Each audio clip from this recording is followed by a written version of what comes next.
Why do some rock bands become successful when other very talented bands never make much of their careers? Is there some sort of luck or magic involved for most of these artists? Or are there much more practical steps to getting your band noticed, selling albums, and doing what you love for a career? I would love to write off every success as just being in the right place at the right time, but that luck factor that most people assume it takes to become successful is just not quite right. Maybe the idea that you can make your own luck really is true. I'm going to be talking to an independent pop punk band named Crimson Riot today about the answer to some of these questions, and we're also going to talk about their new album, Third Time's a Charm, that is a perfect punch of punk, politics, and harmony-laced melodies. Welcome to the Powered by Rock podcast, where real rock fans come to discuss and hear stories straight from the artists who actually make the music. All right, welcome to the show, Roxy, Chris, Ryan, Jay from the band Crimson Riot. Thank you so much for being here. I've been a big fan of you guys. I think I even put you on a show of mine once a while back. I always appreciate when you guys, you jump on even the last minute or, play shows live. And you guys aren't just, Crimson Riot, but also the Roxy Gun Project. You guys play a lot. So you guys are very seasoned professionals in the Las Vegas industry. And before we dig into kind of the topic that I want to talk about today, I definitely want to talk to you guys about the new music you have, but some of the things that kind of got you to this point as well. You guys are what I would consider a successful band, and it's not just based on you guys releasing music and sticking around for a long time. I know you guys won, the Top Golf competition as well. That one was pretty awesome. We'll talk about that in a minute, but I think you guys just as people have set yourself up for being a successful band. Obviously Roxy and Chris, you guys are married. Ryan, you are, it's Roxy's dad, if I'm not mistaken, right? So Correct. You guys are a family band, which I can only imagine. I can only get along with my family for so long before I get, annoyed, frustrated, and all that stuff. And I'm sure you guys have all the same issues that anybody's family has. And I love my family. Like, we get along as long as we're not trying to, be together for too long, right? Like, great in short doses. So I know that there's a lot of that stuff, and it takes a lot of work to kind of be a family band. With all the notoriety you guys have as Las Vegas locals and the kind of extra pressure of being a rock band, where do you guys see, like, as a band, as people, do you see like anything special about how you guys interact versus maybe other bands that you kind of see? And how does that kind of dynamic help you guys, stay as a lasting band versus, any other band that could just drop a member and it'd be okay? I think the biggest thing, being a family is one thing. It's like you see a lot of bands with family members that like kind of don't work out. Like, you have the entire Creedence Clearwater Revival situation where, the Fogerty brothers didn't speak to each other until one of them died, and then they never spoke. It was so bad it was over entirely. The Gallagher brothers from Oasis finally, buried the hatchet and went on tour again. And so it's not so much about being a family, it's just about being on the same page all the time. It's like everything we do, we discuss as a group, unless it's like, we've been playing together for so long that we all kind of know, like, okay, this opportunity is something that everyone else would definitely go for, so let's just go ahead and do it. But it's definitely just about finding people that are on the same page the whole way. It's like we know what the goal is, we know what we want out of what we're doing, and we go for it. And we all bring our strengths to the table.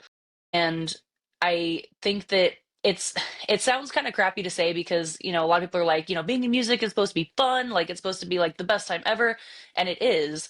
But we very much are accustomed to running our musical projects like a business, and you want your business to be successful, and you want to have fun in the process, obviously, but there's so many other things that if you're lacking, there's just a lot that you'll miss. And not to say that running it that way is a guaranteed, oh, you're going to be successful, no problem, but if you can balance the art and the business aspect, you're in a really good place to start from. Yeah, and before either of you guys jump in, I just want to point out, like, obviously a lot of people who are in bands would say, oh, when you run it like a business, then you take the fun or the artistic integrity out of it. And I think that's all complete bullshit, because everybody wants to be successful to the point where they use their music to survive, live off of, right? Like they want to live off their music. The only way you can do that is either get incredibly lucky that you know somebody at a label, or somebody happens to spot you and sign you and make you a lot of money, or you treat it like an actual business, like you would a job, and put in the work just like a job, right? So I think when people hear something like that and they say, "Oh, that sounds boring. Like I don't want my band to be like a job." Well, then go work. Go do your Yeah. job and then have your music as a hobby, right? Like that's the other alternative solution. So I just want to point out that, like, if anybody has a problem with running a band like a business, you probably don't want to be successful. Yeah, Yeah, I would agree with that. and the people that are treating it that way, that they're treating it not like a business, or getting into it and having somebody else run it for you, then you're losing your ability to negotiate, you're losing your ability to have your freedom. And then those are the people, those are the bands, the artists that burn out faster, because they're like, well, I don't get to choose what I'm doing. As us, or bands that do run it like a business, yeah, we have our integrity, we have our artistic freedom to do our things. We know what we want, and it's not somebody telling us what we need or what we want. That's I You got to run it like a business, and yeah, it's hard going from the business side to also the artistic side, but you know, that's what will make you successful, is if you're able to do both. Yeah. Yeah, and I think obviously you guys have been around for about 8 years. Just to kind of give everybody kind of like a quick background. You guys have been around for about 8 years. I think 2018, 2017, somewhere in there is when you Yeah. started as Crimson Riot. But you've been playing a lot longer than that. You guys have been in other bands. You also have side projects and stuff like that. And like I mentioned, the Roxy Gun project is like a cover band. I think Bear Supply. I think that's also a cover band that you're in. Yeah. So yeah, there's always, and Chris, you've played with like lots of other successful bands. You've filled in musical roles of different. You need him on drums, you need him on bass, you need him on guitar, singing, whatever. He'll just jump in, he'll do whatever. So you Like guys Swiss have Army a lot Man. of this. Exactly, and he just goes in there and does it. One day notice or whatever, it doesn't matter. But you guys, like Or I said, yeah, a couple hours. yeah, exactly.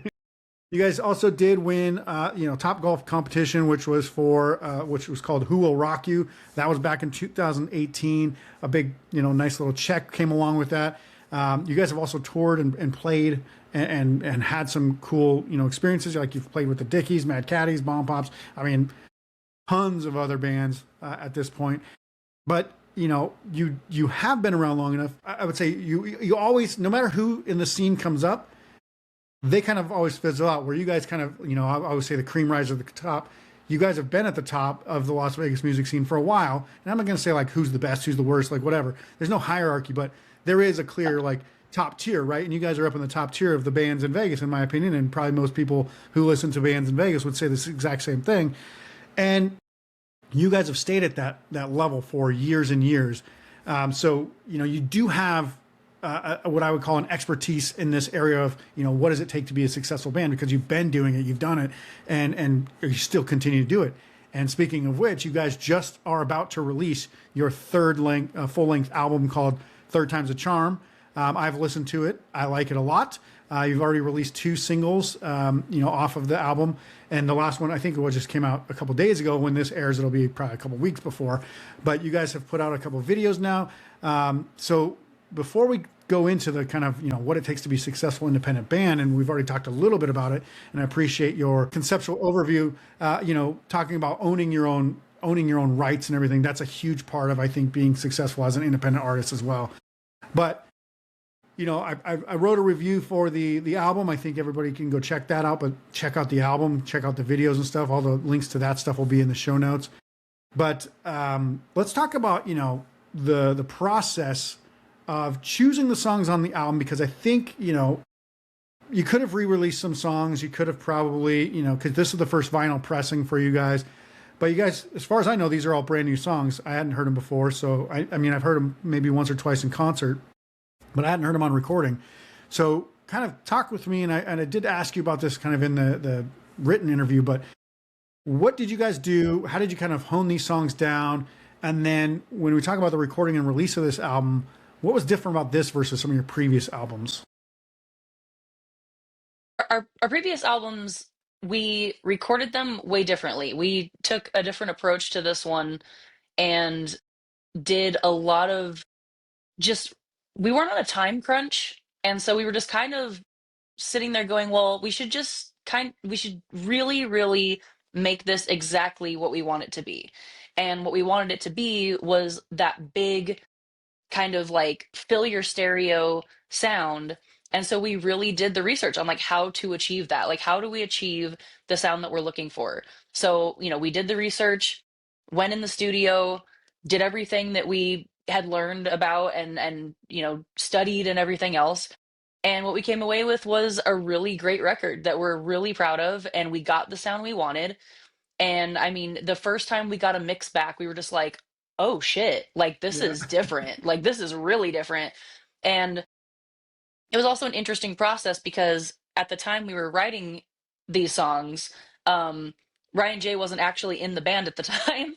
Right. My brother was playing drums for us. And so he wrote a lot of the drum parts. And then Ryan J came back and we were like, okay, here's the album. You have to learn it now. Kind Yeah. of thing. Like you get to put your own spin on it. Which was also really cool because it was a learning process for Chris and I, especially because we'd been playing these songs for a little bit with RJ, and then they're a little bit different now. So it's like it was kind of an interesting thing to take that to the studio as well, just like a different kind of energy, a different sort of style, taking that in and laying it all down. But it was a fun time. It's always great. Ice House Studios gets the best recordings out of all of us, I feel. And then Mikey Tucker mixed it like an absolute legend. So we're just really happy with how it turned out this time and taking our time and really going, are we actually happy with this? Because we were supposed to Yeah. release the record in January, and we No, we were decided supposed that to release. No, it's supposed to. We were gonna. First, it was November, first it was And, November. and yeah, First it was November. yeah, Yeah. and then it was January, and then Yeah. we're like, well, And now it's we March. we had our very own Yoda helping us, guiding us on this release.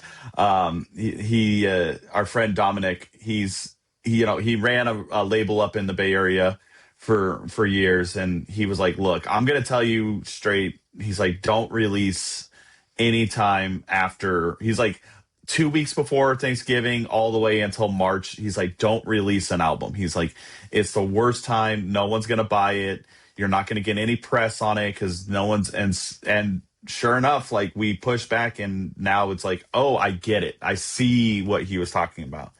People are busy, So and they just spent a bunch of money. So yeah.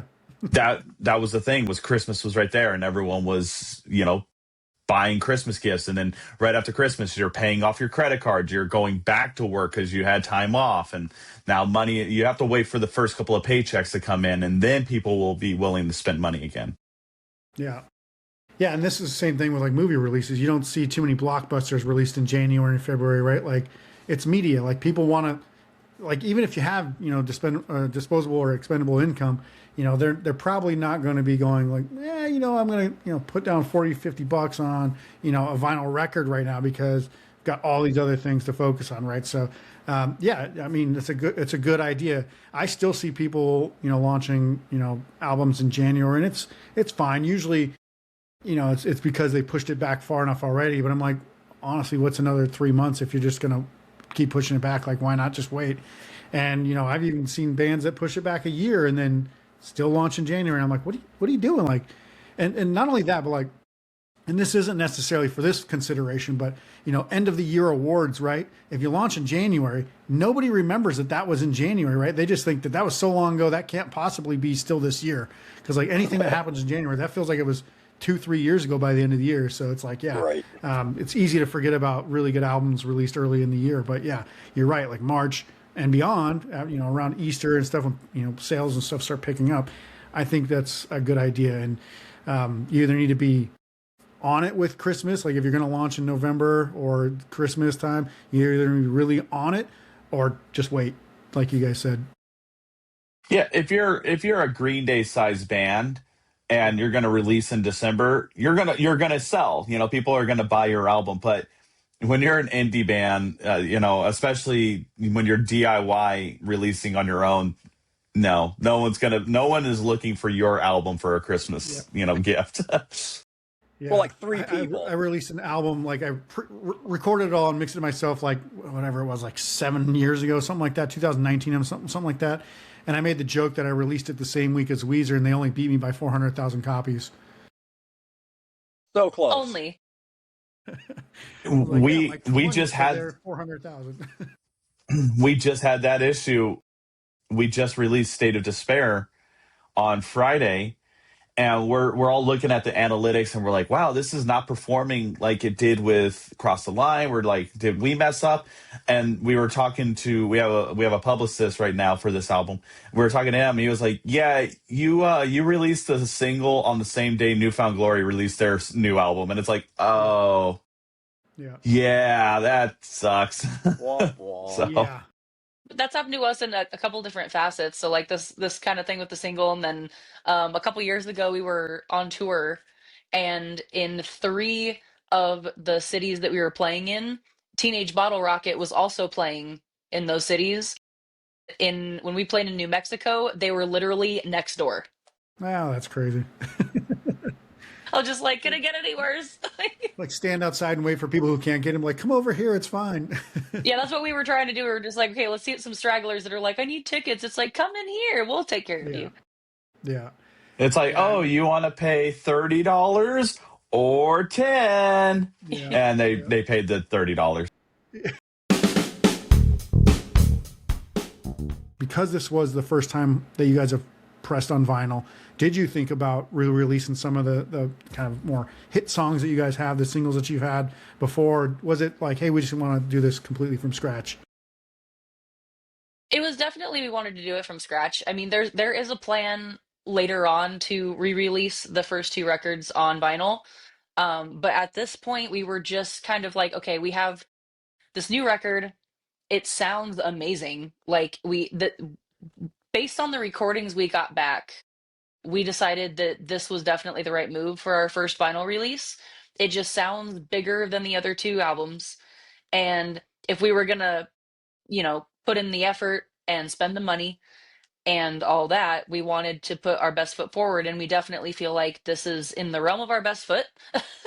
So we wanted to make sure that we kind of sealed that with a vinyl release, since we've never done it before. And everybody has been, telling us for years, like, you got to get vinyl, you got to get vinyl. We're like, we know, it's expensive. And then like COVID happened, and that wax museum or the wax factory burned down. And that was a whole thing. And it was just like, you were waiting a year and a half to get records. And so we decided that since everything was kind of moving, everything was going really well, this album sounded great, this was going to be the vinyl, which is kind of funny. So I realized that like I'm not in the most like attractive video chat space, because all the records are like right here next to me. Looks like I'm in a warehouse. Yeah, proof. They're just right there. We have a plan to either release the first 2 albums or do a completely kind of like, I don't want to say greatest hits because we don't have any hits, but like picking 3 songs of every album and making a vinyl of that, kind of like a sampler, like here's what we are. But we did on the vinyl, there are bonus tracks on the vinyl. And we actually did play their live versions of 2 of our older songs that are on the vinyl. They're live. We did a show on Fremont Street. It was blistering cold. And so that those two songs are on the vinyl as well. So there is a couple of older songs. I think one of the really fun things that stick out for me about this new album is the song "State of Despair," that single we just released. That just like kind of came out of nowhere at the end, right, guys? Like that was like not one of the songs, and Chris is like, I got this riff idea, and we just like wrote the song in one day of like jamming, and it was like such a cool thing, because I had just come back and like they said, my son RJ had kind of written all the parts from all the previous songs already, so I was just kind of playing a lot of what he was doing.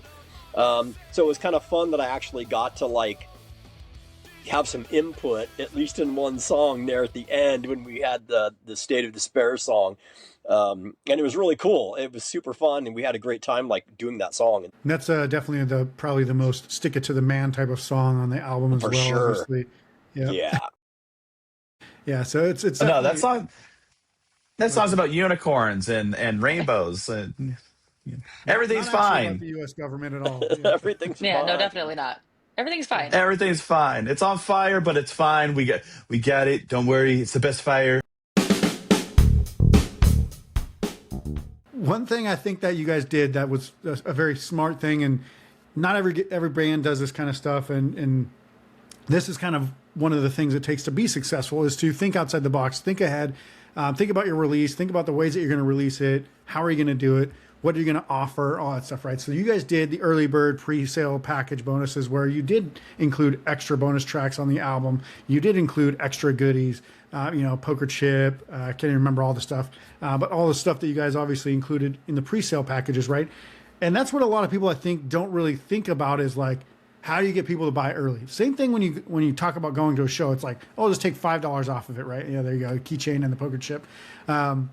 It's like just offering a discount isn't quite what people want. People want the best experience with the band and the music, right? I don't think they just necessarily want a cheaper version of something. So when you guys did that, did you guys have any instruction from somebody to do something like this, or has it been something that you've been wanting to do, or what kind of got you guys to bundle up these pre-sale bonuses and stuff like that to put them on there?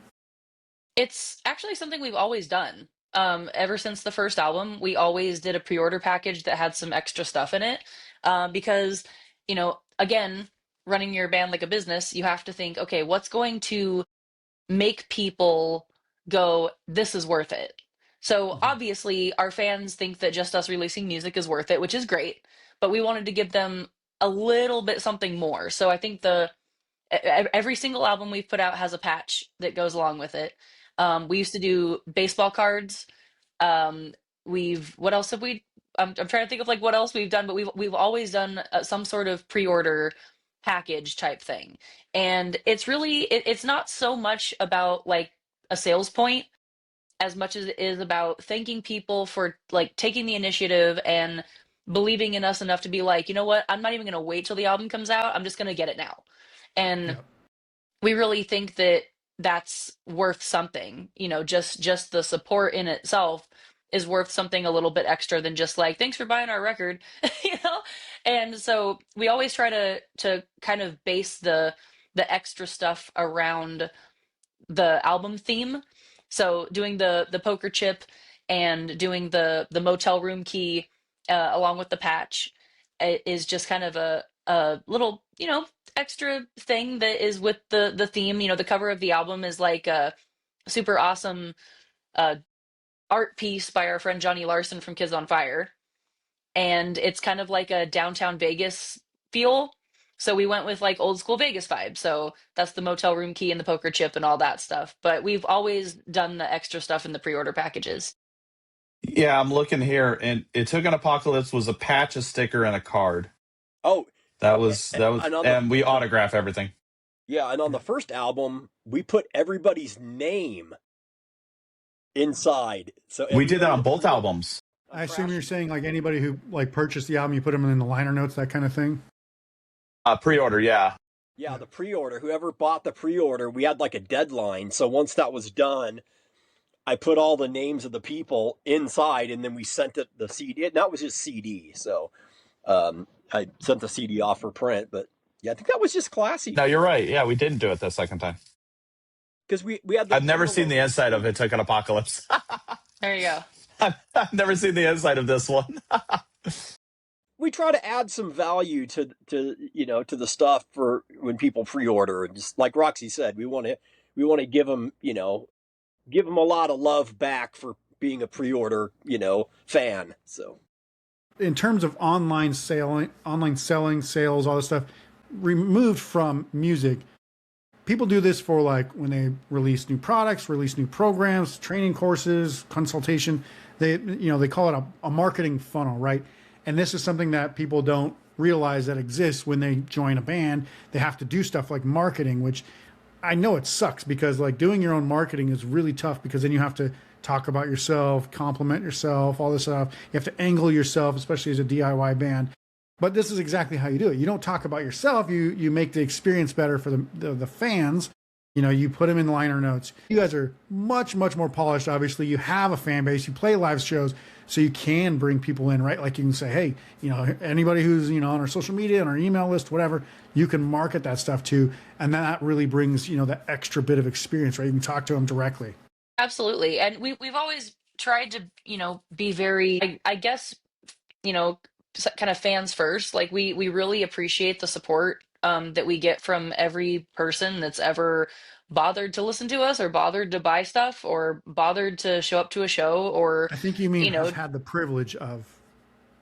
like yeah, has had the privilege, yeah. But it's just always, you know, because you can be a great band all you want, but if nobody is there to buy your records or show up to your shows or wear your shirt around, you know, it what are you doing? Like it's not that's not what we're in this for. And we love playing live shows, which is why we tour so much. And we love being in front of people and meeting people. And it's just it's always a really nice thing, you know. It's like there still to this day, there's places we've been that we haven't been in years, and some friends will go on tour and we get some sort of message of a picture of some random person in our shirt or our hoodie or whatever, and it's like, oh my God, we haven't been there in 4 years. Like, you know, but people are still keeping us relevant, and that's something we can't do on our own, and that deserves to be rewarded. Absolutely. So let's talk about this, because obviously part of this episode that I wanted to put out was kind of the kind of secrets to success for an indie rock band, which I think you guys are considered, you know, successful musicians, successful rock band.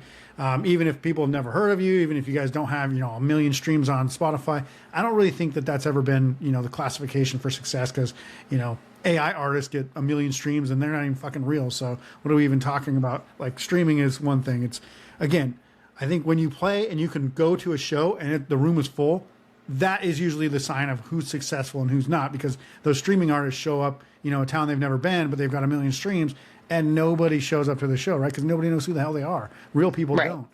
So I think, you know, we'll break this down in kind of 5 topics. And these 5, they're not really secrets, but they're so goddamn underrated as terms of like what you should do as a rock band, that people just overlook it and they try to shortcut that success route to the top, right? So number 1, like you said, play live shows often and then actually interact with the bands and the fans there, right? Most people will, you know, kind of interact with some fans at a merch table, but they don't really try to become friends with the other bands. They don't really they don't go out. They're not friendly about it. You know, they just want people to like their music. And then if they don't, so what? Fuck them, right? Like that's kind of most, I won't say most, but let's say there's a good portion of rock musicians specifically that kind of have that attitude. Like, oh, you didn't like it? Well, I'm just going to go smoke cigarettes in the back and get drunk or something like that. And that happens. Like you'll see a band at almost every show do that. So I think, you know, the best way obviously to get yourself is to get get yourself out there, get your music, show all that stuff in front of people, no matter how many people are there. It could be 10 people, 5 people, 1 person, somebody. Even if it's just the bartenders or whatever, and like 1 person drinking, that's better than nothing, right? And I know you guys play a lot of I know you guys play a lot of live shows. So do you think there's a balance you have to find between playing too many shows, kind of enough shows, and then, you know, obviously not having people show up because you play too often? But what is your response to when somebody says you guys might play too often or somebody might play too often? I can answer. I'm going to answer this one because I do all the bookings and I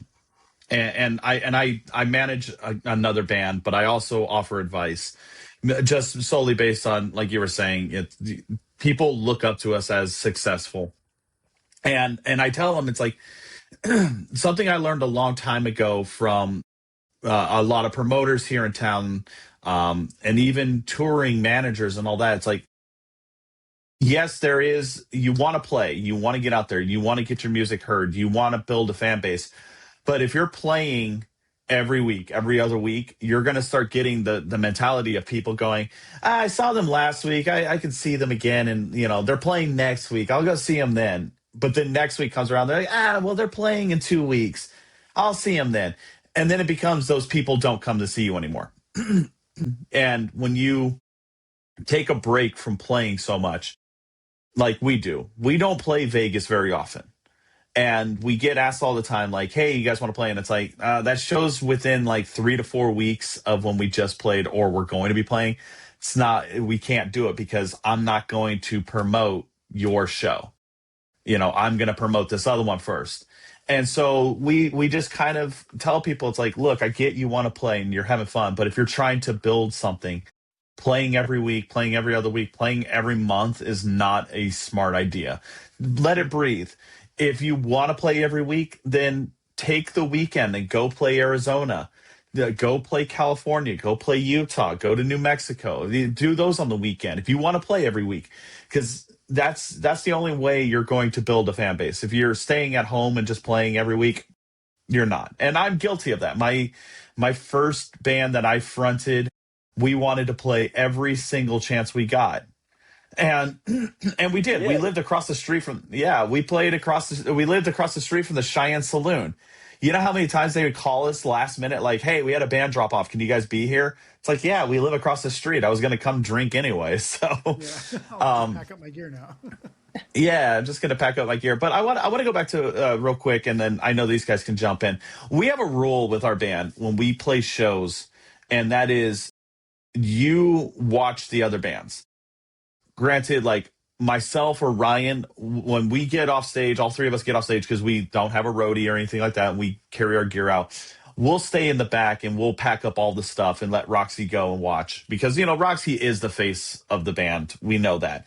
But we have a rule. It's like, okay, after we're done, let's go inside. Let's watch the bands. And when we're on tour, we're there. We're the first band there. We're the last band to leave. We watch everyone. We try to meet everyone. And we don't treat it as we're meeting fans. We're meeting friends. And I think that's what helps us, be memorable is, man, that touring band didn't sit in the green room at all. They like sat and watched our whole set. And Roxy's taking pictures and we're meeting them, talking to them afterwards. And that's the rule that we have. There's no going outside the smoke. There's no going and hanging out on the bus. It's just hang out and watch the bands because they're going to remember. Oh, dude, remember that Crimson Riot band? They like watched our entire set. They were really cool. Well, they're coming back and you guys want to play with them. And it's always a yes. We're getting bands begging us to come back to their cities because we're, professional. Yeah. Yeah. And I think that's, I think it was like even Sesame Street. They're like, people in different cities are just friends you haven't met yet, right? Like there's this Exactly. concept of like, they're not just strangers that are staring at you going like, who the fuck are these people? They're like, they want to enjoy the show. So as long as you're willing to engage with them, they're going to engage back, right? So fans and bands alike.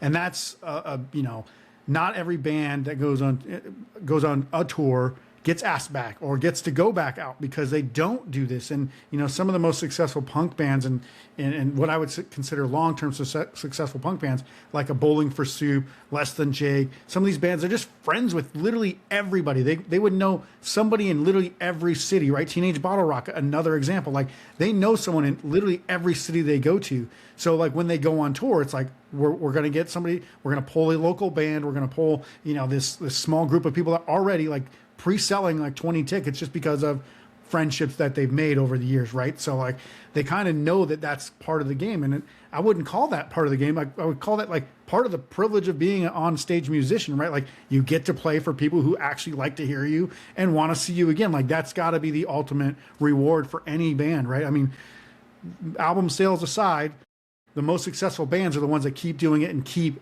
actually filling rooms. And that's what I consider to be a successful band. That's why I have you guys on here and not Green Day, because, they were about to jump on, last minute in replacement if you guys didn't show up. Oh, yeah, absolutely. Yeah, That's no, those kind guys of are them. solid for sure. That's nice. Yeah, definitely. Yeah, and And, and when you're a touring band, especially, it's like you're hitting a city one time. And so if you're an asshole, people are going to remember that band from wherever they were assholes. And so your local reputation is given life by the people that you played with, that you played in front of, by how you treated the bar staff, by how you treated the door guy, or did you tip the bathroom attendant, like, kind of thing. So you have to like keep all these things in mind, because once you leave, your reputation is in the hands of all of those people that you met.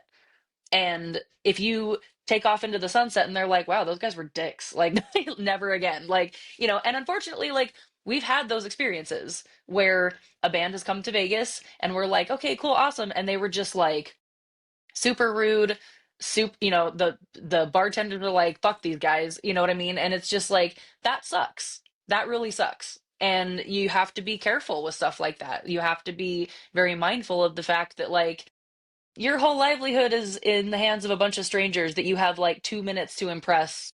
And if you're not being your best self, then you're not doing that job, which is very, very important. And, but like Chris said, we have a rule where we watch all the bands. It's like we've played venues that have absolutely gorgeous green rooms, like fantastic green rooms.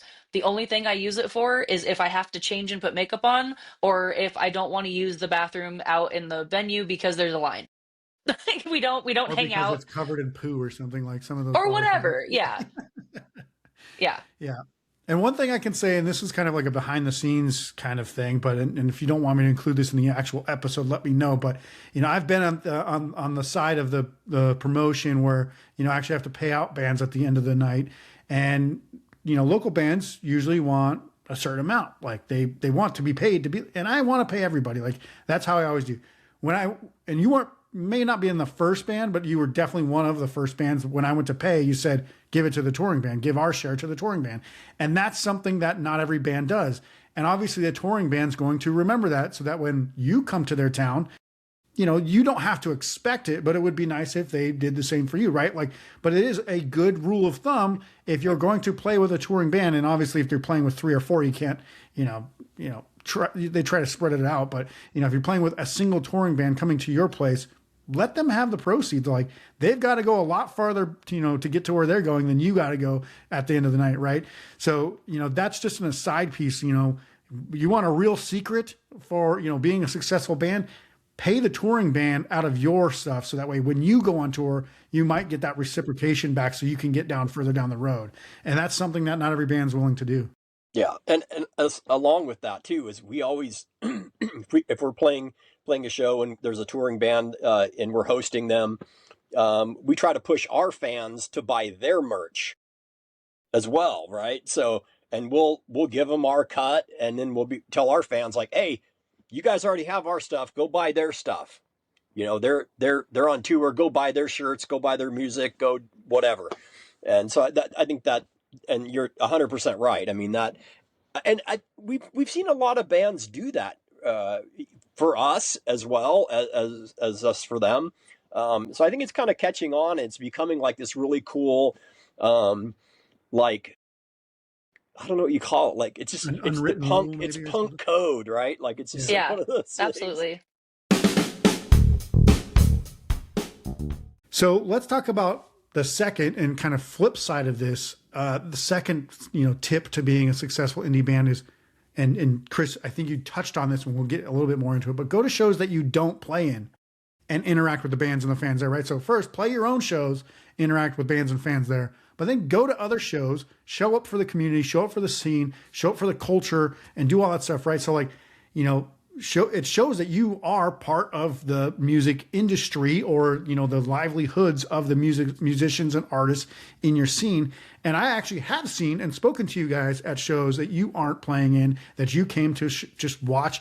And I know everybody's tired. Like, it's usually like 10 p.m. or 1 o'clock in the morning. Everybody's tired. They've had a long day, had a long week, have some drinks, hang out, and it's like, you kind of have to probably push yourself out the door sometimes, but you guys actually do it, right? You guys actually, commit to it. And I think that, there are other bands that, again, don't even watch the other bands play in their own shows. I've literally seen bands pack up and just leave after their set, which fucking drives me nuts. But then you never see them out at other bands' shows, right? Like you never see them doing anything. Those are the people it's easier to write off. Like all the bands that I've seen do that, I don't think are currently a band. And this isn't just in the last 5 years alone, right? So they couldn't even make it 2, 3, 4 years as a band because of the bullshit, right? Like the ego, the I don't have time for this. I'm doing this as like a gift to the person who wanted to start the band or whatever. Like, but you guys actually go out and support other bands. You are friends with many, many bands, the Minges, the Out There, like, you're talking about managing other bands and stuff. You guys have lots and lots of friends. I mean, I can't possibly list them all. It's like, I think you're probably friends with I would say a good 90% of 30 plus or 25 plus bands in Las Vegas, right? So Oh, kind of easy. speak to When me you about going to these other yeah, shows. when you've been doing it as long as we have in this town, we watch a lot of bands ask us, go, hey, we're thinking about starting a band. What do you think? It's like, go do it. Like, go for it. I'll probably come to Yeah, your show. Ryan gets to go to more shows than Roxy and I do, just solely based on work schedules, and it bums us out because if you're not playing during like off nights in Vegas, chances are Roxy and I can't go to the show because we work in the cover industry. So Thursday, Friday, Saturday, Sundays, we're usually working. But this past week, we had some nights off, and we got to go see Hambone and the Rifleman. Well, Hambone by himself, but the Rifleman string band. And who else played that show? Oh, the Odd Advantage from California. We just played with them, but we got to go to Grey Witch on a Thursday night and see a show, and then Friday night, Roxy and Ryan went to Mr. Dark's Delirium. Is that right? You And Pandemonium. guys went to Yeah. Pandemonium. Pandemonium. Yeah, yeah. You guys went Super to that. cool. So yeah, it's hard for us, but if we get a chance, it's like, okay, we'll go. I mean, we played a show last year in Laughlin. It was a one night show. We opened for the Killers. Now, mind you, Opened. it was our yeah, we opened. It was our cover band playing 2.5 hours before the Killers even got to the venue. I got you. Yeah. But we got done, we packed up, and we drove as fast as we could back to Vegas to see the Out There play on Fremont Street and surprise them because they didn't think we were going to make it. So, yeah, we like to support the bands here in town because yeah, for a long time there was a really good tight knit community when I was growing up playing music in this town, and it kind of lost its way. And so we want to bring that back, and we hope newer bands see that like you have to go and support other bands. There is this really interesting network of like younger bands.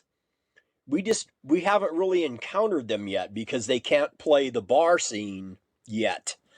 But I saw this firsthand going to this show, and they were doing the thing. They were all supporting each other, and they were hyping each other up, and every band watched every band, and so they were getting the gist of it. So I'm hoping that when that generation kind of starts seeping into our world or our scene as far as like the 21 and older group, um, I hope that they can bring that along with them and kind of fit into that space with us, which was really cool. So it was kind of fun to see. It was really fun to see that happen. And this kind of goes into the third thing. So I'll make this kind of a great little segue is they make good music and they're good people, right? So that's kind of the tip number 3 is make good music, but also be good people. And points 1 and 2 kind of tie into that. Be a good person by going to shows, watching other people, support the other bands, meet the fans, all that stuff. But be actually good people. Because I think you actually said this, Roxy, talent only goes so far. When you're an asshole, nobody wants to work with you anymore, right? So you could be literally Exactly. the best. Like Oasis, one of the best bands, and arguably, I like their music, but I wouldn't say, in my opinion, they're not one of the top 10 bands or anything. They're a worldwide famous band though, and it's just for years nobody really wanted to be around them because they're toxic, right? So like even if they weren't fighting each other, they were mad at the venue, they're mad at their equipment, they're mad at the fans and yelling at people in the audience. Like it doesn't make any sense to do that. Like they're the reason why you are where you are. So like don't do that. And then I'm not going to ask you guys to name names or anything, but I'm sure you guys have played with difficult people, and there's been bands with bad reputations that kind of cause an issue. But has that ever affected, like, I assume it has, and then I'm going to kind of self-answer this question, but have you ever worked with somebody and then decided not to work with them again, or due to somebody else that saying that this is going to be a difficult, position to be in, or a difficult band or people to work with, have you rejected those offers before? Thankfully, we've had really good luck with other bands who are just like really good people. They're kind of like on the same sort of page as us as far as like how you should behave when you're playing a venue or when you're playing a show. But there, and this one just comes to mind because it was recent-ish, I guess. I don't really The remember the Killers? No, I'm timeline, just but kidding. the Killers, yeah. No, Chris and I went to go see a show, and a band had mentioned that they would like to play something that we were doing, and they were coming through town, and I'm like, oh, we should go check it out, whatever. And they were like super rude to the sound person. And I leaned over to Chris and I said, "We can't have them. Like I'm not gonna subject somebody to that kind of treatment because it's like it's a live show. Like you just deal with the problem and you get through it. Like that's the whole thing. Like being a jerk to the person that's trying to make you sound good and it's like, okay, sorry, there was a bad cable, I didn't know, like whatever the issue was, like having a full meltdown is not helpful. Like everybody's already stressed out and now you're stressing everybody else out and you look like a dick. So it's like I, yeah, so I put the kibosh on that. Like immediately I was like, nope, can't have it. Yeah. I've seen too many times where somebody blames the sound person. I'm like, who gives a shit? Like it's live. Nobody in the audience, unless it's like just constant feedback and it's actually hurting people's ears and like driving Right. people to go outside or something. Like if it's barely noticeable, like of course other musicians are going to notice it because it's like, well, that's just fucking annoying. But most of the crowd is just going to be watching. They can't hear the lyrics most of the time. They're just having fun, right? So like if there's a little static or a little bit of feedback, it's to be expected. But yeah, if you're then calling out the sound person, which I have seen myself, and I'm like, you're not going to get booked again. Like, trust me, this venue's not going to book you again. These bands that you're playing with, none of the fans are going to come watch you because you're acting like a jackass on stage. Exactly. Yeah, the worst person. There's two people you'd never want to piss off at a venue. Number two on that is the owner, but number one's your sound guy because the sound guy he doesn't give a shit and he's gonna get paid at the end of the night anyway. So I've worked sound before in venues, and it's like, look, I can hit the mute button, turn on the house music, and go outside and start smoking again. Like I don't need your shit. Like I'm getting paid by the venue, so that's one thing too. Is going if you want to be professional, and especially if you're playing places you've never played before, the first thing we do is introduce ourselves to the sound guy. We say, how you doing, what's your name, I'm Chris, that's Roxy, that's Ryan, pleasure to be here, and then kind of give them a rundown of who we are, what we do, stuff like that. But always talk to the sound guy and be like, hey, we're here to have a good time. And sometimes you'll meet the grumpy sound guys and all that, but once they realize that you're a professional, that usually ends. But yeah, never piss off your sound guy because what we always say, like in our cover gigs when we have a sound guy, it's like, hey, everybody, this is our sound guy. Give it up for them. They have the ability to hit the suck button, but they didn't hit it tonight. It's like, that's absolutely true. Like they can So just true. make you sound like shit. Like if you're rude to a sound guy, they can purposely make you sound like shit. And then people in the audience will be like, oh man, dude, that band sucked. That was the sound guy. It's like those old cartoons that I have that big hook that pull you off stage. It's basically that, but you're still standing up there like, oh, we look like dickheads now. Yeah, exactly. On the flip side of this, do you think that you guys have had, opportunities open up to you guys because you're actually good people? Because I would consider you to be the opposite of these assholes that we, are talking about. So do you guys think that there's been some, advantageous, opportunities that have come your way because you're actually good people? I think our network across the country is really solid, and I think that's a huge thing because when we first started touring, we didn't know anybody. We didn't know any places. We were playing to like one guy and a bartender at a lot of venues, but we made great connections with the other bands. And so that kind of started the ball rolling for us, I think. And that seemed to be kind of more of the important thing of like, let's go out, be professional. Let's meet a whole bunch of bands along the way and then start expanding this network. So to kind of go back to those other points where the bands from XYZ or whatever, city are like, those dudes were cool, man. So yeah, hey, hit us up next time you want to come through. We'll set up another show. yada yada. So that that I think that's super super important. But yeah, I think that probably is the best thing we've gotten out of like trying to be cool and professional and good people. So Yeah, I would say that's a huge opportunity because you're getting the chance to go back, probably play to more people the next time, right? Because it's like you're exactly, not yeah, playing this place anymore, you're playing this place, or it's on a different day of the week. It's a Saturday instead of a Tuesday in Pittsburgh, or I don't Scranton or whatever, some random city, right? yeah. I'm not saying anything bad about Pennsylvania, it's just the first two Northeast kind of cities that came to mind. But yeah, you get that kind of opportunity to play, and then they're going to say, hey, you know what? You're no longer maybe the opening band, maybe you're the supporting band, and the opener is a local band or something like that. So you get a little bit better opportunity, I think, as they see that you are professional, that you are good people, you're easy to work with, and you'll play to the back of one guy at a bar, and a bartender who's just staring at you like, are you guys going to be done anytime soon, kind of thing. Yeah. But yeah, hopefully the bartenders like you too, because that's a good group of people to That's get on the another good thing. side, Yeah. right? Yeah, Yeah. you want that bartender to dig you too, because they're going to talk to the owner if the owner's not there.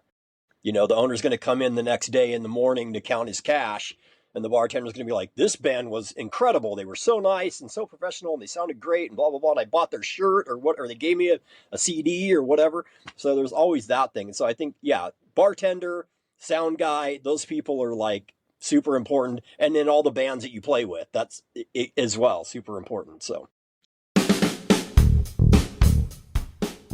So then I think number 4 on this list, it kind of goes with this, and it's a little bit of playing to the backs of people, or playing to one person, or playing to the bartenders, but it's give a good experience, especially with your live shows, but also with your music. And we talked about, giving the pre-sale bonuses and stuff like that. But, I've seen you guys play live. I've, had the privilege, as I say, privilege of watching you guys live multiple times. And you always do something that's unique to your band.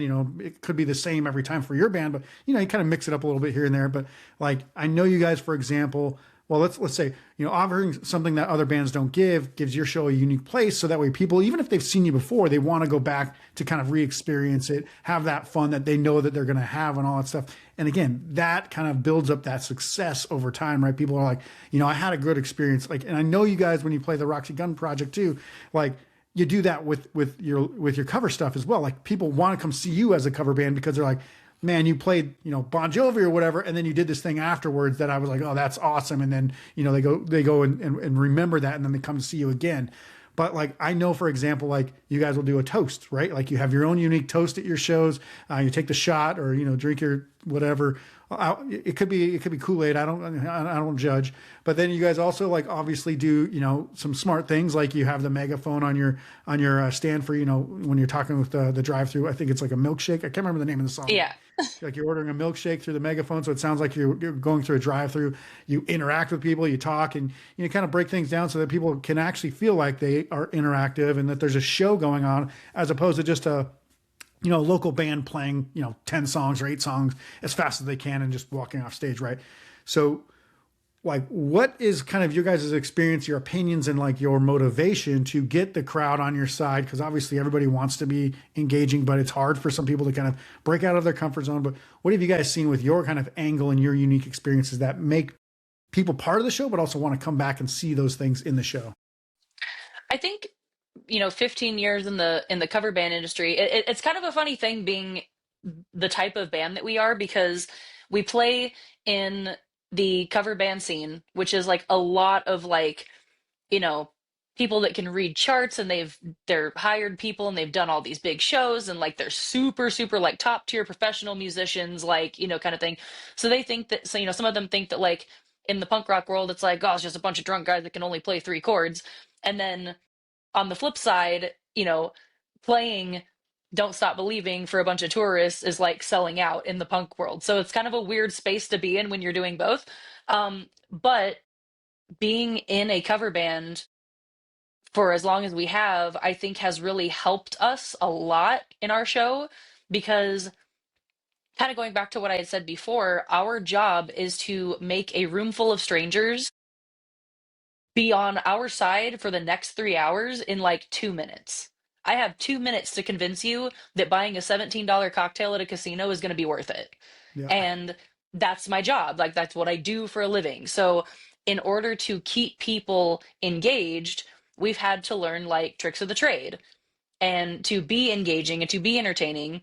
And it's, a lot of people, there's kind of a debate that goes on, especially in like the original music world, where there's a whole group of people that, like the engaging thing. You see bands like Green Day or Blink 182, these big bands, and they have like this banter between them, and it's like a whole fun thing. And then, you have, and everybody really loves it. And then there's another side where people are like, I don't give a shit what you have to say, just play your 5 songs and leave. Yeah. Like, people that believe that it should be like song, song, song, song, song, good night. And Yeah, I, and jukebox. Yeah. I, And they should be yeah, able to and demand it at will, right? Like, play this goddamn song right now or I'm walking out. totally. And so, like, with the original band stuff, it's like when I see a band that just comes on stage and says, hey, we're the such and such, and then they play 9 songs and then go, thanks, meet us at the merch table, add us on Instagram, good night. I'm like, I don't feel like I know you. Like, I want to know you. I want to know There what your was no personality connection. is. Yeah, there's like Yeah. there's I feel like I'm not in, like, we're not doing this together. You know what I mean?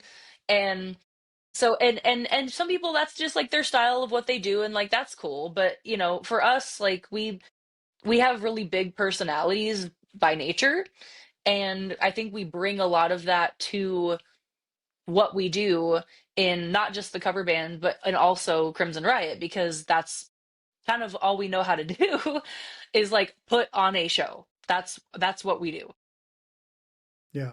I think that's I learned a long time ago when I was 18, 17, 18. I was a drummer for a punk rock band out of high school. And as soon as I got a car and I had money coming in, I was going to concerts all the time. And I always just watched bands go, I'm like, I want to do that. And watching the ones that became super successful and go, what did they do different than these other bands? And the bands that stick out in my mind. I mean, Green Day was already successful at the point that I first saw them, but I was blown away by the way Billy Joe Armstrong got on stage and just captured the audience in just 10 seconds. Like, him showing up on stage, and then for the next 2 hours you were in the palm of his hand. Like, he could do whatever he wanted. The same, and I'm gonna say this band, I don't listen to them anymore because of certain reasons, but Goldfinger was the same thing. It's like they had this interaction with the crowd that I said, okay, that's it. Real Big Fish. I'm like, that's it. You have to draw these people in and make them feel like they're part of the show. And then I saw bands that I was like, oh man, I can't wait to see this band live. And then I saw them live and it's just like, womp, womp. Like, really? That's the show? Like, this is the most boring thing I've ever seen. Didn't talk to the crowd. And it's like, I wasted my $5 seeing this band. even if you are playing to one person and you're playing the same show that you would play to 1,000 people for that one person, that becomes like a unique experience that, I'm not saying you guys play to one person very often or anything like that, but you know what I mean? Like, they always say, like, the people who become, big, mostly successful bands would play to 5 people the same way they play to 5,000 or 50,000 people. And it's true. Like, you see even the local bands here that are known for putting on great shows, they could play a house show, 20 people. They could play, a bar of 20 people. Then they could go play, a music festival, downtown for 1,000 people, and exactly the same performance from them and exactly the same reaction, just on a multiplied level from the fans, right? They're all going crazy because this is exactly what they want to see. Yeah. Absolutely. Yeah, just a couple examples of that. And I'll try to like make it very quick. So Chris and I went to a show at Grey Witch this past week, and there was this band from New Jersey called Mojo Hand. And it was like, I think it was their first time in Vegas. They hadn't been there. It was the night where it rained really heavy. So, obviously most people know that Vegas people are allergic to the rain. You don't go outside. Yeah, they don't- So there was, there was some sparse people over there. And we had just watched our friend Hambone play. We were grabbing some drinks at the bar. The band had started, and we were talking about like something, and we all said, hey, we should probably, go and check out this band. So they were a few songs into their set, and we walked into the venue, and we were suddenly the only three people there. Like they had been playing to literally the sound guy. And they're an incredible band, like fantastic. Like I'd never seen them before. I was like instant fan. Like they are so good. And when we walked in, they were just up there like there was 5,000 people. Like they were just in the middle of Grand Garden, Madison Square. Like I mean, they did not care that there wasn't anybody in there. And when we came in, they just continued to do their show. Like everybody's sweating and they're, doing this thing. And I'm like, damn, man, like that is commendable. Like to play to no one is really hard. But they're like, screw it, whatever. Yeah, just leave it all out there. And they're just like super, super awesome. When we played in Montreal, we had a really rough show. And our one friend that we had in Montreal was there, and we had to fire a band from the bill that morning, which was a whole nother situation. The band that ended up showing up, they're like, well, we need to go first because we live 2 hours away, so we're going to dip right after the show. So we played our entire set for our one friend who just could not be happier. you know and we just had to like put it all out there for him because he was just so excited that we were finally in his city and we were finally playing, and he was just so happy. you know so but you Yeah, have to do that. Like that's what you have to do. It was that meme in real it life. was It was. yeah. Thanks Bobby for coming out. Yeah. Yeah, it was Phil. The bartender did not care. Yeah. There was no sound guy. We actually had to do sound ourselves. And then while we were playing, two random people came off the street and were playing billiards in the back. And those people, they were like, "Hey, you guys are great," and continued playing billiards. But it was just like, "All right, well, Montreal, huh? This is it." Yeah. Yeah. Yeah. And it was our first time there, but yeah, it was just like it was funny because, we had played like a bunch of really great shows leading up to that point. And but it was just, it gives you a little oomph, sometimes to see one person that's like really engaged and you're like, "All right, dude, you know what? This one's for you." you Yeah. know? Yeah. I think the fifth kind of, secret to success that, a lot of people, and this is the one that is really going to piss off most people because it's be persistent and be patient. And people do not like to be either of those things. They want everything to happen to them fast. They want it to happen now. They want it to have it happen already. They want to have already been successful because they are just that good, right?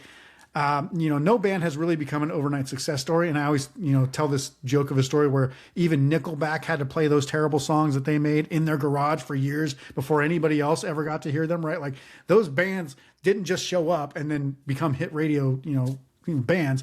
They actually practiced those songs for years and years and years, and then put them on an album and then toured that for, a year or more and then kind of became big, right?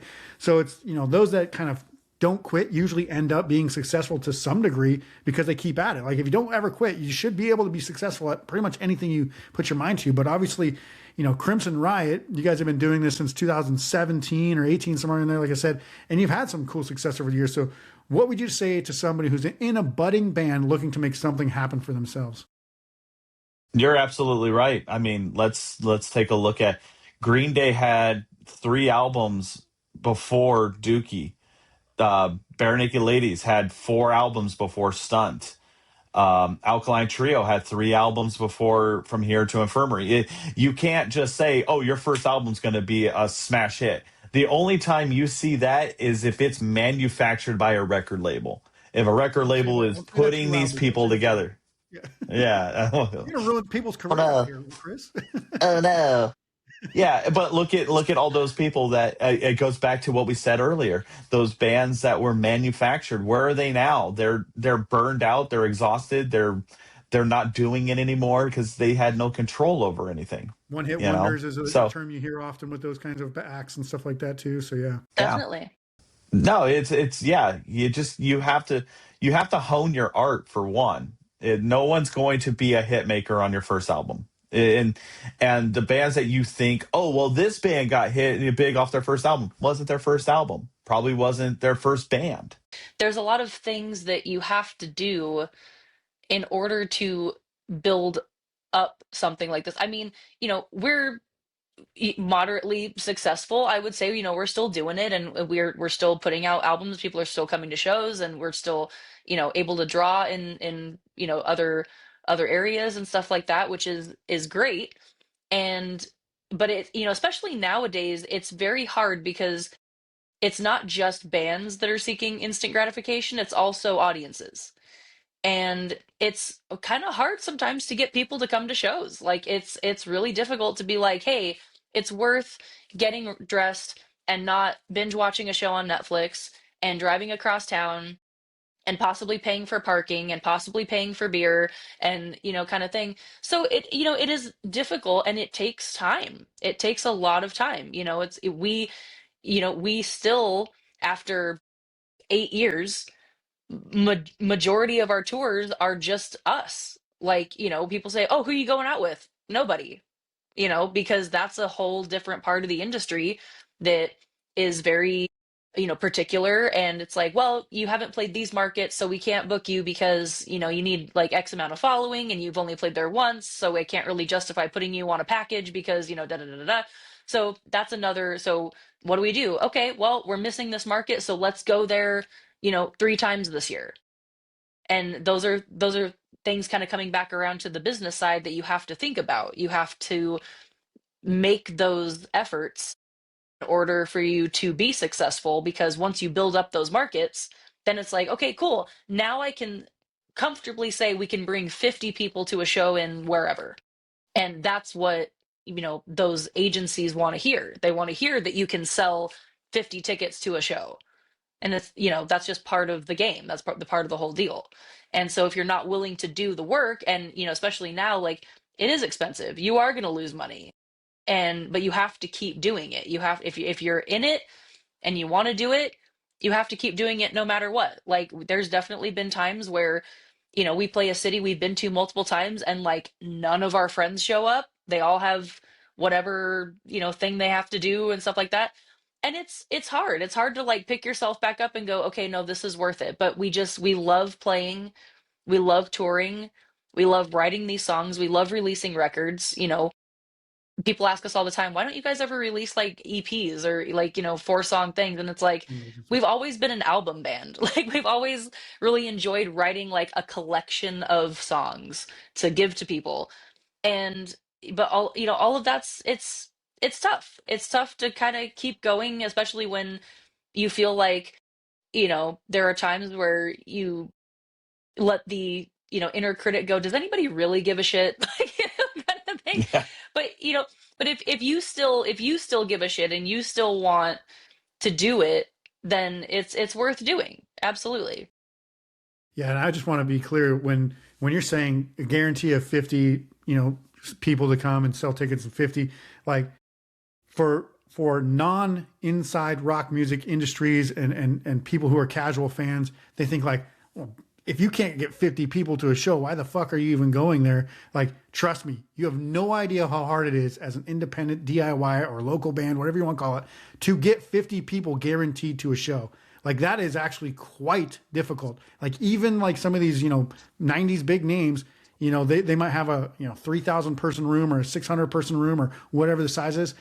They might struggle to get 50 to 100 pre-sold tickets, like legitimately, especially in Vegas. That's why bands do not like to come here, because they're like, it's risky because they have to pay to basically be wherever they're playing, and they have to guarantee a certain amount. And nobody here buys tickets pre-sale because they're fucking like, I don't know what I'm going to be doing on Friday, like 3 months from now. So then they wait and they wait and they wait and they wait, and then they show up, or, the show gets canceled because no one fucking bought any pre-sale tickets. So it is quite difficult to actually get these numbers and these pre-sale tickets going. And it's very scary to be an independent band because there's kind of two things about it. It's scary to do it because you're probably going to lose money, but it's also not scary because you're probably going to lose money, so might as well fucking do it anyway, right? Right. Exactly. And yeah, and with kind of touching on the venue thing, it's really tough to be a touring band. And thankfully a lot of our shows are like door deal or bar split or like whatever, kind of thing. But on the occasions where we actually have a ticketed show, there was one, for example, that almost got canceled because they messaged us and they're like, "Hey, there's, tickets aren't selling, like they're not super expensive. We don't understand like what's going on here. We might have to cancel the show." So I went on the website and I like put tickets in the cart and realized that it was like $1.75 more because of fees to pre-sale than just to show up to the door.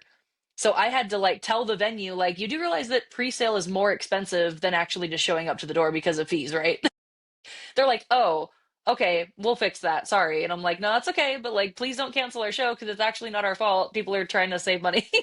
Yeah. Yeah, they were like, it's $15 tickets pre-sale, but you got to go through the website, and it came up to like $22 and some Yeah, change it was like after all crazy. the It was fees so and good. I'm like, okay. yeah, and it's like day of show $20 at the door, and it's like, what do you expect? Yeah. People are not dumb. Yeah, the ticketing and the venues and all that stuff, Live Nations, Ticketmaster, and then even the smaller ticketing fees. That's a story for another episode, and I could talk For sure. about that, and I probably will talk about it at some point this year because it is a giant fucking scam that everybody pretty much needs to be able to shut down at some point because it's absolutely absurd what's going on with Yeah. And then we always try to push that at our shows. Chris has this kind of spiel that he does that, going to a local show and paying $10 at the door means no fees, and you're not paying $400 a ticket to sit in the nosebleeds. Like, so, support your local scene because it's cheaper, and you can actually like have a chance to meet the band and talk to these people and you know build these kind of relationships and stuff like that, instead of just watching somebody with binoculars and going, oh man, that was a cool $400 experience, I guess. yep. And you can have 20 to 30 experiences like that in the course of a year instead of going to one $400 show, which is crazy. Exactly. Yeah, and I don't want to say that we can ever do this and we're ever going to be that big or anything like that. But the one thing that we are going to pride ourselves on is if we ever got to a Green Day level, let's say we blow up, the new album blows up and we become Green Day. I think we will look at what the Savannah Bananas do and Yeah. say no ticket over $40. And because when you're pricing people out of concerts because of your own ego, it's like, yeah, it's expensive, but if you're in music to get rich, it's like you're doing it for the wrong reasons. You're supposed to be sharing And the your art rich to with sell people. you. Yeah. Yeah, and just $40 should be enough for a ticket, and everybody should be able to afford a concert. And I just don't get this. I mean, I was going to concerts. Like I said, I saw Real Big Fish with Sum 41 opening up for them, and it was a $5 ticket. Yep. Yep. The last Sum 41 show that they played, the tickets were going for $125, and I'm like, for what? Like, you guys made your millions already. Why are you trying to make millions more? Like, what are you doing? Well, and Yeah, then that you just you factor in like how much of that actually goes to these bands anymore. yeah, that's true.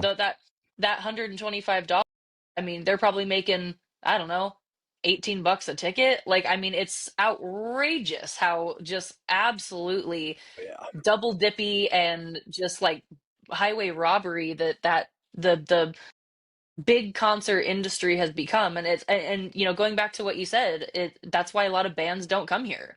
It's like Bruce Springsteen won't play here because he's like, I'm not asking my fans to pay $280 a ticket before fees. I'm not Yep. doing that. And then And There, it's $200 but just, more. it's awful. there was a band recently that did this whole breakdown of what you get with their $50 ticket, like the price breakdown.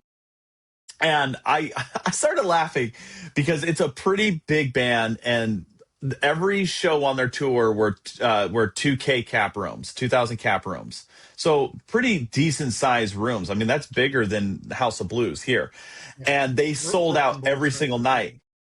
Yeah, it's about Brooklyn Bowl. And so they were like, yeah, we sell out every night, but with the $50 tickets, we're paying this, this, and this. So each member of the band is walking away with 10, or it was $12.50 a ticket. And I'm like, times that by 2,000. Good. Yeah. Like you're still, each member is still making a ton of money, and you're like, it's just not worth it anymore. And I'm like, you know how much I get paid off of a $10 show? I get $1. I get Yeah. $2. Like I gotta hope I can put gas in the RV. Yeah. Trust me, I if I think can there's- make $10, I'd be happy. Yeah. It's definitely a perspective of, what it used to be versus what it is now though too, right? Because like back in, let's say 2003, probably one of the last years where rock bands were like massively successful without being on a festival or something like that. You could charge $50 back then, but the venues were charging way less because it wasn't a monopoly. The ticketing system wasn't all monopoly. And even back in the 90s, Pearl Jam fought against Ticketmaster for some of the reasons that we're talking about today, but it wasn't, merged with Live Nation. And so back then that band might have made $25 on $50 instead of 10. But either way, like you're still going to make a decent amount of money, when you have 2,000 people in there, and it's probably going to sell out. So yeah, I can't really, you feel bad for the way the industry's gone, but you can't feel bad for the people complaining about, a lot of money either. So it's like, okay, Yeah. you don't make as much as you used to, but you're still making a good living. Like even if you take $3,000 home for a single night, like that's still okay. Like you'll be fine. Like that's a lot of Yeah. money. Most people don't make that for a Oh, whole month. So like, Yeah, yeah, exactly. dude, there's an article right now that I read the first line of it and I was like, I'm out, but it's M Shadows talking about Oh, yeah. how it's hard to tour now. And I'm like, dude, I don't want to hear it. I do not want to hear your opinion on this matter. I'm like, until you get back into a van and start slugging your own gear, I don't want to hear you talk about how hard it is to tour nowadays. Yeah. All right. Well, that's all the questions and all the kind of, topics I want to talk about with you guys, but I appreciate you so much for being here. I want everybody to go check out Crimson Riot on streaming. Make sure to check out the album. Go buy it, obviously. I've got my copy coming in the mail or maybe in person. We'll see how that works out, but I definitely pre-ordered already. I want to thank you guys so much for spending some time with me today and talking about all this stuff. Do you guys have anything, on your mind that you want to say as a final thought? Obviously promote, give all the shout outs, the plugs, all that stuff, and I'll just let you guys have the floor. Yeah, no, thank you so much for having us. We really appreciate talking with you. We've known each other for a while, so it's cool to like actually sit down and talk, outside of a noisy venue. So thank you so much for having us here. Yeah, And yeah, just follow us on all the, social medias and if you stream music, cool, we're on pretty much everything. It's kind of a necessary evil, the streaming thing these days. But if that's the way you listen to music, we really appreciate you adding us to your playlist and stuff like that. And yeah, March 20th, Third Time's a Charm comes out, and we can't wait for everybody to hear it. We're super excited, and just thank you everybody who's still with us after 8 years, and to yeah, for anybody sure. new, welcome aboard. And Yeah, check make out our make music this album videos as big and as Green Day. Yeah. Yeah, right. yeah. That'd be great. So then we can complain about how we're not making money on our Yeah. tour. Like I said, if I make $10, I'll be happy. I do have one final thing, and this is kind of some advice that anybody that's watching this that's new to the music industry or is thinking about starting a band, and this is something that literally just came to realization not too long ago for our band, and it's that old Socrates, the more you know, the less you know, and we've had to kind of step back and go, yeah, we've been doing this a long time, but we still don't know certain things, and don't be afraid to ask advice to veterans of the industry. And don't be afraid to ask anybody, because they may know something that you didn't think of, and a lot of veterans of music industry will be glad to share advice with you. And that's what we had to do. We were like, look, we've been doing this for so long, how do we get to the next step? And the things that we thought we knew, we didn't know. We were just like, oh yeah, we could have done that already. But so that's my advice, is don't think you know everything. I want to thank you guys so much for being on the show. Again, make sure to go check out the new album, Third Time's a Charm, coming out on March 20th. The links will be in the show notes, so go check that out. And obviously, that's the show for today. I hope you guys enjoyed this episode. If you learned anything or liked what you heard on the show, make sure to go share, like, subscribe, do all that shit for YouTube, because otherwise nobody's going to figure out who Crimson Riot are, and share the show. Obviously, everybody knows who Crimson Riot are. They're huge. They're the biggest band on the planet. They will be anyway very soon. And guys, make sure to go to live shows, check out people, go to independent shows, check out, your local bands. I always look at it as it's not the I have to go see this. Oh, like, man, I got to get up and go do this. You get to go see live bands for cheap at a bar. You get to drink beer. You get to have pizza or wings. Like, don't take that shit for granted. Like, that is too good to like pass up. Like, if I could do that every single night and I didn't have a 5-year-old, I absolutely would. So do it for me if nobody else, and do it for the bands, and do it for the bartenders. Go out and support your local bands, and we'll see you for the next time on the Powered by Rock podcast. Until then, rock on. That's the show for today. I hope you enjoyed this episode. If you learned anything or liked what you heard on the show today, please show us some support and subscribe to this channel, and like, comment, and share this video with a friend, or put it up on social media. I hate to keep asking, but without those small actions, the YouTube bots pretty much ignore this channel. Putting these videos out is a lot of work, and if you want to show your appreciation, please consider purchasing some of our musical accessories or merch from our store at poweredbyrock.com. You can read our blog and follow us in the links below as well. Those are the plugs, and that's all I have. I'll see you soon for the next episode. Until then, rock on.